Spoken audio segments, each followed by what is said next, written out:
Assalamualaikum warahmatullahi wabarakatuh. Bismillah, alhamdulillah, wassalatu wassalamu ala rasulillah wa ba'da. Para pemirsa, khususnya para hafidhot rahimakumullah, mudah-mudahan kita dirahmati oleh Allah Subhanahu wa taala. Alhamdulillah kita bisa bertemu di bulan Ramadan yang suci ini. Mudah-mudahan pertemuan kita senantiasa mendapatkan ridho dari Allah Subhanahu wa taala. Amin. Ini saya ingin menyampaikan bahwa Al-Qur'an itu diturunkan di bulan Ramadan. Jadi Al-Qur'an diturunkan dua masa sekaligus. Yang satu dari Lauh Mahfuz ke langit dunia sekaligus.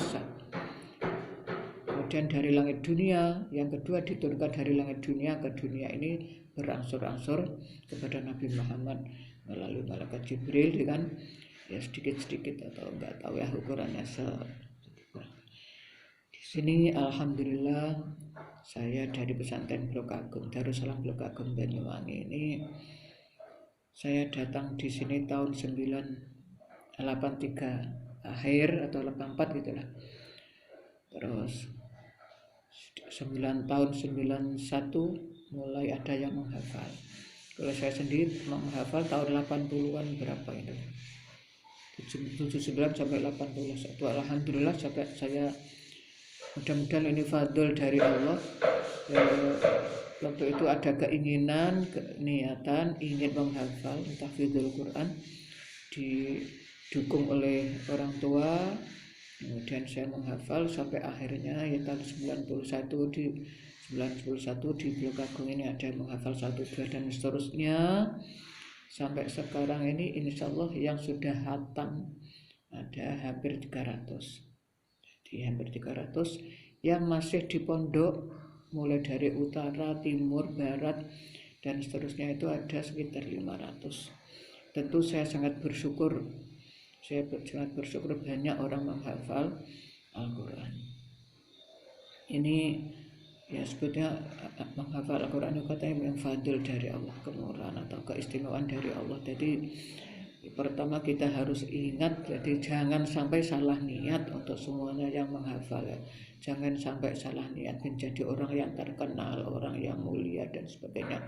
Ini bukan urusan kita. Yang penting kita ada keinginan untuk menghafal Al-Quran, yaitu mudah-mudahan diterima oleh Allah, mudah-mudahan mendapat barokah dan syafaat akhirat. Titik dah. Bahkan barokah itu saja Allah sudah pasti itu. Wa'anzalnahu mubarakun asal dan seterusnya. Tapi kita kalau tujuan yang penting kita mencapai untuk menggapai mencari ridho Allah, itu saja wis. Mudah-mudahan dengan demikian kita senang, lebih sering, lebih senang membaca Al-Quran, murojaah, mengulang hafalannya. Dan saya sangat berharap kepada terutama yang alumni dari Blok Agung, tolong sampai kita kita harus bisa menjaga dan menjaga hafalan dan murojaah ini dengan kontinu mungkin, seistiqomah mungkin. Mari kita jangan waleh-waleh, jangan bosan-bosan kita terus ya, dengan Al-Quran ini. Soalnya kalau enggak gitu kita ini kalau waktu hanya untuk gitu-gitu saja, dengar TV, nyekel HP, Quran gak nangis, iman. Jadi waktu kita harus kita manfaatkan untuk bisa membaca Quran. Ya ini memang ada hadis Kanjeng Nabi, ahlul Quran ya ahlullah ya khassatuh. Ini bukanlah tujuan kita, ini sebagai kersane Gusti Allah atau kersane Kanjeng Nabi, monggo. Tapi cuma coba kita mudah-mudahan oleh ridho Gusti Allah apalan kita diterima karena Gusti Allah gitu saja. Jadi jangan sampai nanti kita yang menghafal ini kok sedina gak Quran, sungguh ini. Jadi harus dijaga betul waktunya, harus dijaga betul bahwa ini yang bisa kita harapkan barokah syafaatnya, mudah-mudahan di dunia sampai di akhirat. Amin ya rabbal alamin. Dan syukur kalau bisa misalnya seminggu sekali hatam, atau kalau paling tidak kalau sehari misalnya 3 juz gitu saja, kalau ajak jadi 10 hari hatam bagus. Kalau begini saya kemana buka kitab, kalau dulu mulai sahabat-sahabat tabi'in itu katanya kalau puasa begini mulai isya sampai subuh terawih 2 rakaat hatam Quran. Jadi semalam itu enggak tidur, terus di sholat sak derse Quran. Hatam semalam itu hatam, ya Allah. Kita masih jauh dengan yang begitu-begitu. Wis masih gak hatam, sementing aja ngantek sedina gak terus Quran. Ini yang kita ganduli tenan sing muga barokah ini faati kepada kita semua, amin ya rabbal alamin. Jadi monggo kita syukuri betul. Terus kan sekarang sudah banyak anak kecil-kecil 7 tahun yang hafal nih kayak Mas Syafi'i, 7 tahun hafal Quran. Itu ternyata kan mulai masih di dalam kandungan ibunya itu sudah selalu diperdengarkan Al-Quran. Jadi ibunya hamil dia itu sudah selalu diperdengarkan Al-Quran terus, sehingga waktu lahir sudah masih terus diperdengarkan Al-Quran melalui HP atau apa-apa terus, sehingga waktu masih kecil tuh sudah senang menghafal dan sampai hafal itu 7 tahun sudah hafal, sudah hatam. Ini tentu tantangan untuk kita sajane daripada gak apal. Soal mestinya ditandaki apa-apa, misalnya sing game tok gitu, tak apa-apa segitu. Anak-anak kecil itu sekarang kalau nggak ada game aja itu mainan-mainan itu kan nyaman waktunya. Ya itu akan lebih baik kalau karuan hafal Quran mesti jelas Quran dan tentu itu kalau orang tua punya anak yang hafal Al-Quran katanya besok akan menjemput orang tuanya dan memasangkan mahkota di kepalanya. Itu tentu untuk kebanggaan orang tua, dan itu insya Allah tidak hanya di dunia, tidak hanya di akhirat, di dunia pun sudah merasakan senangnya orang punya anak yang hafal Quran. Karena muga diterima dening Gusti Allah, diridhoi, syukur ya sok masih ya diganjar apa ora terserah Gusti Allah. Penting keikhlasan kita. Jadi keikhlasan kita, monggo selalu kita berupaya untuk lebih menikmati, lebih senang, lebih ngakrabi dengan Al-Quran, menikmati dengan Al-Quran, lebih dekat dengan Al-Quran. Terus tapi kalau bisa jangan tidak ada dihafal saja. Mari kita belajar tafsirnya bagaimana. Jadi melalui terjemah Al-Quran sudah bisa kita pelajari, kita baca sehingga kita akan lebih mengetahui apa isi daripada Al-Quran itu. Kemudian kita amalkan dalam kehidupan sehari-hari sehingga apa yang kita jalankan sesuai dengan perintah Gusti Allah, dan kita harus berupaya untuk menjauhi larangan-larangan Allah sehingga nanti akan menjadi pribadi yang lebih baik, lebih dekat, lebih senang beribadah kepada Allah sehingga lebih dekat dengan Allah. Rasanya kalau syukur kalau misalnya dalam sholat kita juga baca Al-Quran, jadi tidak hanya mulai yang pendek-pendek dong. Misalnya kita sudah hafal Yasin, monggo Yasin kita baca di dalam sholat. Ini 1 huruf lipat 100 kebaikan. Ini kan kalau di luar sholat hanya 10. Ini kan kalau misalnya bisa 100 kali lipat di dalam sholat, mari kita amalkan ini. Malah katanya untuk orang penghafal itu lebih baik membaca Quran, karena di saat pas sholat dengan Al-Quran itu Quran lebih ya bisa lebih gampang dihafal, lebih merasuk dan seterusnya. Jadi saya kira begitu. Jadi tolong yang sudah menghafal harus kita jangan bosan-bosan untuk bisa lebih senang dengan Al-Quran. Ya, supaya ganjaran piye supaya derek Gusti Allah, penting kita gak nyalah aturannya Allah, selalu berupaya untuk lebih baik. Insya Allah jadi orang yang mudah-mudahan selamat dunia akhirat. Barakah lan syafaat Quran sehingga jadi selamat dunia akhirat kita bisa keluarga yang kabeh. Nah, kalau misalnya untuk masalah kalau ini untuk apa amalan-amalan yang bisa lebih memudahkan hafalan. Pertama ini saya kira yang lebih penting itu kita harus selalu punya wudhu ya, dawamul wudhu. Jangan sampai misalnya kalau kita hadas habis kentut atau dari WC ya langsung wudhu saja, langsung wudhu lagi. Selalu kita biasakan untuk selalu dawamul wudhu, selalu suci sehingga setan tidak bisa mendekat, selalu dikawal oleh malaikat dan seterusnya, sehingga bisa lebih memudahkan hafalan-hafalan itu. Terus ada lagi, kalau ini bisa membaca Bismillahirrahmanirrahim 786 kali. Ini kalau bahayai dulu dibaca pas itu 786 kali, syukur ya punya wudhu ya, madhep kiblat, ada air di depan kita, dan ada satu gelas atau satu botol, sekali-kali kita tiup-tiup itu, ini insya Allah bisa lebih memudahkan hafalan. Terus ada lagi, kemarin saya mendapatkan lagi, misalnya kita punya hajat yang besar, misalnya untuk urusan dagang atau apa, yang ini bisa dibaca sampai seminggu, sampai 7 hari. Jadi Bismillahirrahmanirrahim, syukur tapi diawali dengan sholat hajat, kemudian hadroh kepada guru-guru, kepada muslimin, kemudian tadi itu baca Bismillahirrahmanirrahim pas 786 kali. Ini insya Allah kita yang punya hajat besar juga diberikan kemudahan oleh Allah. Terus kalau untuk yang menghafal lagi, ini ada sholat ya, sholat yang dijalankan pada malam Jumat saja.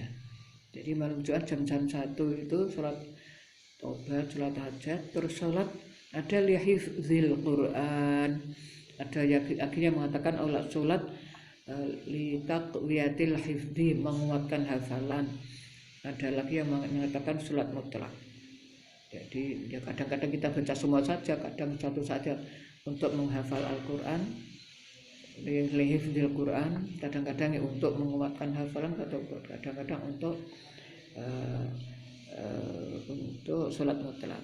Ini tapi suratnya pertama surat Yasin, rakaat pertama surat Yasin, rakaat kedua surat Hamim Dukhon juz 25, terus salam, terus ketiga sholat Alif Lam Mim Sajdah juz 21, yang keempat Al-Tabarok. Nah, ini terus setelah itu ada doanya besok menyusul.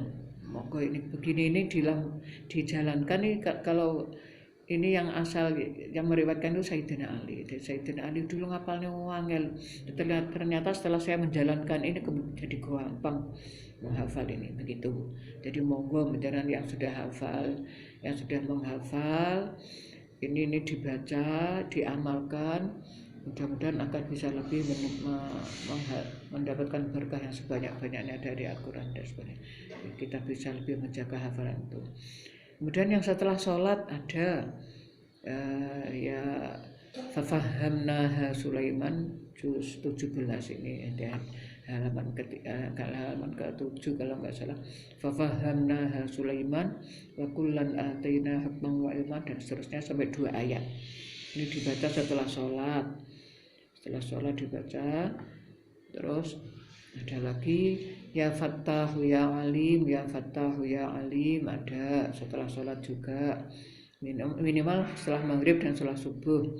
Setelah subuh itu 72 kali ya Fattahu ya Alim, ya Fattahu ya Alim, sambil yang tangan kiri berbegini, tangan kanan melus-lus dada nih, ya Fattahu ya Alim, ya Fattahu ya Alim. Kita mengatakan itu, hati kita mohon pada Allah, ya Allah yang maha membuka, yang maha alim, dan buka hati dan pikiran kula, jadikan kami jadi orang yang alim, yang hafal Al-Quran dan sebagainya.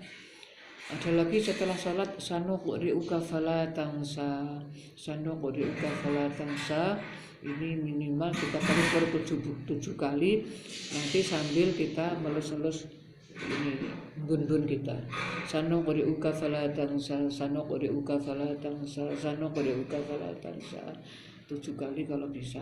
Ini misalnya kita setelah deres atau sebelum deres ya kita baca itu juga gak ada jeleknya. sanuqri'uka fala tansa. Ada lagi doa yang ini sebelum baca Quran, sebelum tahfidz tadi itu ada Allahumma nawwir bil kitabi basari wa adliq bihi lisani washrah bihi sadri wasta'mil bihi badani wa qawwi bihi janani wasri' bihi fahmi wa qawwi bihi asbi bihaulika wa quwwatika fa innahu la hawla wa la quwwata illa billah. Itu nanti setelah selesai baca mau istirahat jangan lupa baca Allahumma arhamni bil Quran waj'alhu li imama wa nuran dan seterusnya. Saya kira demikian, mudah-mudahan kita dijadikan umat yang semakin hari semakin cinta dengan Al-Quran sehingga kita akan bisa mendapatkan julukan sebagai ahlul Quran. Amin ya rabbal alamin. Mendapatkan barokah syafaat Al-Quran, jangan mendapatkan sesuatu dan diridhoi Allah Subhanahu wa taala. Terima kasih. Saya kira demikian. Mudah-mudahan ya saya punya hafalan semakin hari semakin baik hafalannya, jangan sampai tambah gak karu-karuan. Soalnya Al-Quran gampang lepas, istilah Kanjeng Nabi gampang lepas, gampang ucul, kayak ucule unta dari talinya. Jadi ucul ya kalau nggak dibaca, orang kan nggak dibaca, misalnya seminggu nggak baca Quran, nanti kita baca langsung banyak yang lupa, sudah gampang hilang. Makanya harus kita ikat kencang-kencangnya, jangan sampai. Ingatnya gimana ya, dengan deres itu, dengan murojaah, dengan baca hafalan itu. Kalau bisa jangan dibaca, dibuka begitu ya, boleh ditengar tapi dibiasakan nggak gampang baca gitu. Jadi monggo ben gak gampang ucul hafalannya, nggak hilang hafalannya, tambah baik harus selalu kita baca sehari. Syukur kita atur 5 juz, kalau enggak 3 juz lah istiqomah mudah-mudahan. Kalau sudah istiqomah itu tidak ada yang sulit dari Gusti Allah. La khaufun 'alaihim wa la hum yahzanun. Innal ladzina qalu rabbuna Allah tsumma istaqamu fala khaufun 'alaihim wa la hum yahzanun. Lagi ayat yang lain, innal ladzina qalu rabbuna Allah tsumma istaqamu tatanazzalu 'alaihimul malaikatu alla takhafu wa la tahzanu wa abshiru bil jannati allati kuntum tu'adun nahnu awliya'ukum fil hayatid dunya wa fil akhirah wa lakum fiha ma tashtahi anfusukum wa lakum fiha ma tad'un nuzulan minal ghafurir rahim. Jadi gitu. Jadi ini tadi maaf ya, sebetulnya baca Quran itu enggak bisa tengah-tengah ayat murmur bukan enggak bisa, harus diulang sedikit. Jadi aturan baca Quran itu misalnya harus terpaksa nafasnya habis berhenti, harus diulang sedikit, dan ulangnya sebaiknya kita hati-hati dipasni dengan kalimatnya, jangan sampai merubah atau merusak kalimat. Ini sudah ada aturan sendiri, jadi pas baca Quran hati-hati tenang, mudah-mudahan ya jadi ahli Quran alladzina hum ahlullahi wa khassatuh. Demikian, mohon maaf, terima kasih. Assalamualaikum warahmatullahi wabarakatuh.